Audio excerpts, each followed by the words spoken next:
you like gladiators? Of course, we all do. Then maybe you need an annuity. What? Remember, retirement planning isn't an old person's job. It's your job because you will eventually retire. The difference is whether you retire on your terms or someone else's terms, and that's all about choices. We're here to share topics with you that help you make the best choices for you.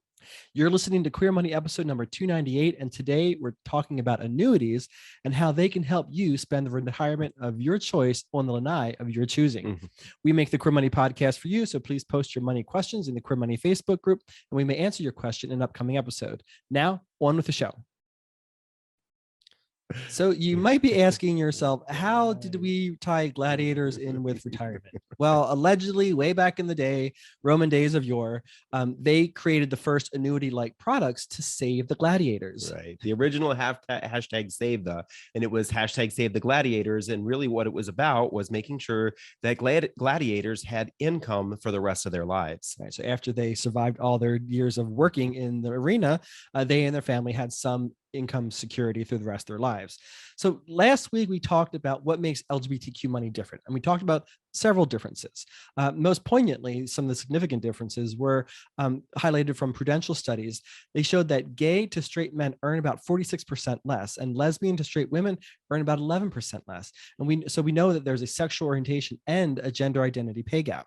Right. SAGE, which is an LGBT organization that focuses on the needs of older LGBT folks, has said several times that LGBT folks are more likely to die or age alone. And they're also 4 times less likely to have children, which means they won't have that familial support. So when it comes to retirement planning, we need to be looking at all of the tools that are available to us. And that's why we wanted to highlight this week annuities, because annuities are one of those tools that folks oftentimes think about or use in retirement. So first of all, let's talk about what is an annuity. We're going to answer kind of several general questions here that a lot of folks have about annuities. We're going to kind of take a 101 look at annuities this week. So first of all, what is an annuity? Well, an annuity is an insurance contract. It is not an investment. So a lot of people compare annuities to other investments, which really isn't fair because it's truly not actually an investment. So it is an insurance contract that is designed to guarantee income. And so what it really does is it reduces that idea of income insecurity. You may think of an example here, maybe of a trapeze artist, right? A trapeze artist, especially when they're getting started, they use nets below them because that kind of protects them from hurting themselves when they fall, right? So really kind of what annuity contracts are doing is they're kind of making sure that your income doesn't fall, right? But annuities are actually, they are tools that can protect you from outliving your income, which is interesting because this is also another big fear that LGBT folks have. A Mass Mutual study showed that this was one of the top concerns when it comes to investments and retirements that queer folks have. We worry about outliving the money that we have and essentially dying really poor. So what are the types of investments? Well, I'm sorry, what are the types of annuities? There are 2 types of annuities. You have your immediate and you have your deferred annuities. So immediate annuities are usually lump sum payments from an inheritance or a lottery winning in exchange for a cash flow immediately. So you think about when somebody wins Powerball, very often the topic of discussion is, how are they going to receive that payment? Are they going to take all of it home with them and start spending it? Or are they going to choose the annuity option? Well, unfortunately, most of them choose to take all the money home and spend it because 70% of lottery winners end up broke within 7 years.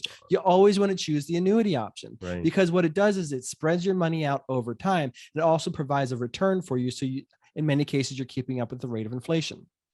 Then there's the deferred annuity option, which are usually older investors looking for tax-deferred growth and a guaranteed income by a certain date, such as when you retire, such as age 65, or even some people choose to postpone that to a later date, maybe 70, 75 years old. Get that extra bonus when it comes to deferring your Social Security payments. Exactly. All right, question number 3, what are the 2 life phases of annuities? Now, annuities kind of are broken down into the 2 time periods when you have a contract. So the first phase is accumulation and the second phase is payout.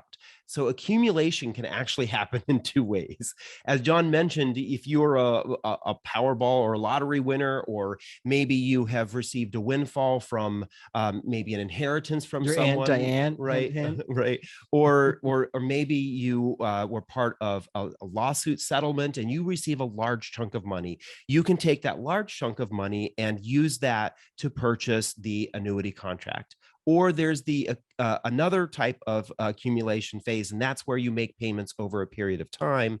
And then after that period of time, your payout starts. So the payout period is actually once that accumulation phase is over, either that big lump sum right away or the payments over time, then you start to get money back from the principal or that money that you put in. And that's where that income stream comes from. And then what are the different kinds of annuities? Well, there are three primary kinds of annuities. You have your fixed annuities, which are consists of fixed terms, such as a fixed rate and fixed payout period. Then there's the variable annuity, which fluctuate based on the performance of an underlying portfolio of investments, typically designed by the insurance company. Now, payouts are contingent on contributions made during the accumulation phase that David talked about, plus your rate of return and any associated fees. And then finally, there's the indexed annuities. And this is the most complex type of annuities, and it's kind of the hybrid of the two previous, variable and fixed. But basically, it offers a minimum guaranteed interest rate combined with an interest rate linked to a market index, such as maybe the S&P 500.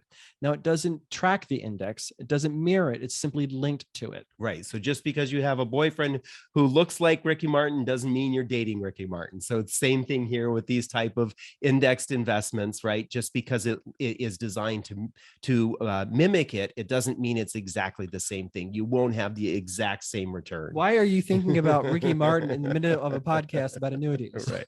So we have some disclosures here for the variable and the indexed annuities. They're typically designed more for the longer term because there can be some fluctuation because it carries some risk. And in addition to that, there are early payout fees and taxes that can be quite egregious. And this is one of the big negatives that you often hear from people when they talk about how they don't like annuities. But I think it's in many cases, they don't fully understand all the benefits of them. And you're coming up with a contract with an insurance company. It's not outside the realm of possibility that there are going to be consequences of doing that.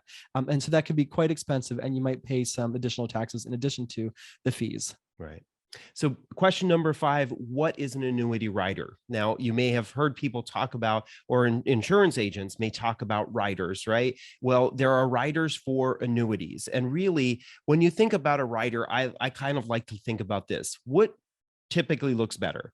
A man in a tailored suit or a man who bought the suit off the rack? Is that man Ricky Martin? Yeah, maybe. I love a man in a well-fitted suit, and more often than not, that is a tailored suit, right? Well, that's exactly what annuity riders are. These are optional features that you can add to your annuity contract that make it very specific to you.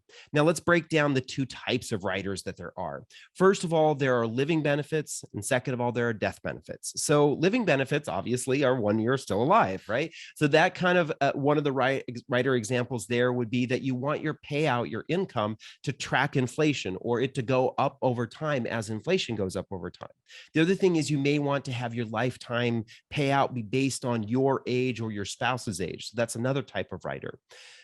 Then when it comes to death benefits, obviously these are ones after you have passed away. So where does your money go? Well, there may be definitions around who the money goes to. So is there a beneficiary on this particular contract? Or you may want to set one up specifically for paying for funeral or post-death expenses. And then third, charity donations. You may want money to go specifically to a specific organization. So the death benefits really define where your money goes after you've passed away. So how much do annuities cost? Well, the fact of the matter is we can't tell you specifically how much annuities cost because, as David explained, there are a lot of variables to consider. The more complex an annuity contract is, though, the more expensive they are. Kind of like husbands. More complex, more expensive. Yes. Some fees that you might see on your contract would be administration fees or early withdrawal fees that we talked about earlier, or there are additional fees for all the different riders that you want to add add on to your contract. And then there might be other fees, but be crystal clear on the fees that you're signing up for.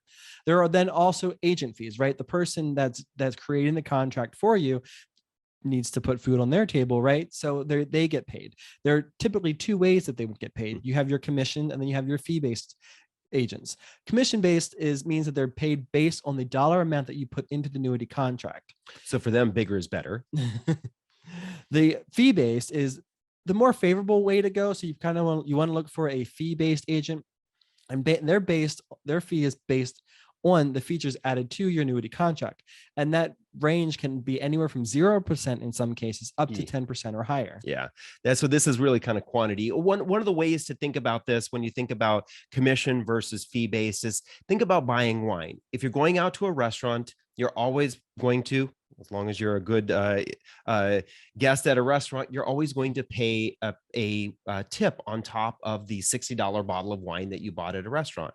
Whereas if you go buy that same bottle of wine at a liquor store, the only way your cost is going to go up is if you buy more bottles of wine, right? So that's kind of how you would differentiate them. So let's talk about number 7 so we can have our wine. All right. So why do people buy annuities? And this is kind of a review, a little bit of some of the things we've talked about before. Number one, the reason is that people want those periodic payments. They want a specific payment over a specific amount of time. And sometimes that time is until they die. So that lifetime income. The second one is they want specifics, definitions around where their money goes when they pass away. So they're looking for those specific death benefits. And then the third is that there are tax benefits to actually having your money in annuity. Your money can grow in that annuity tax deferred. So you won't start to pay taxes on that money until you start to withdraw it, but it's growing over time. So that's the 101 of annuities. Annuities, like any financial product, have their pros and cons, their risks and their rewards. If they're right for you, they're simply another tool to help you have a fabulous retirement. So stay tuned for your Career Money takeaway from this episode. Thank you for listening to another episode of the Career Money Podcast. Here's your Career Money takeaway from this particular episode. Please remember, retirement planning isn't an old person's job. It's not somebody else's job. It's your job, and you need to start doing it today, right? You will retire, and you want to retire on your own terms, not someone else's. So start saving and investing for retirement, and look for complementary solutions such as annuity products or long-term care insurance to augment your retirement savings and investments. Then think firing, financial independence, retiring early is only for couples. No, it is for single people too. Think again. As next week, we'll challenge all of your assumptions about firing. Join us for episode number 299 when we talk with Jeff Underwood of Home of Money. Jeff is a vet who is firing, and his firing story will inspire you. And remember again that we make the Career Money podcast for you, so please post your money questions in the Career Money Facebook group. We may answer your question in an upcoming episode. Thank you, and have a great week.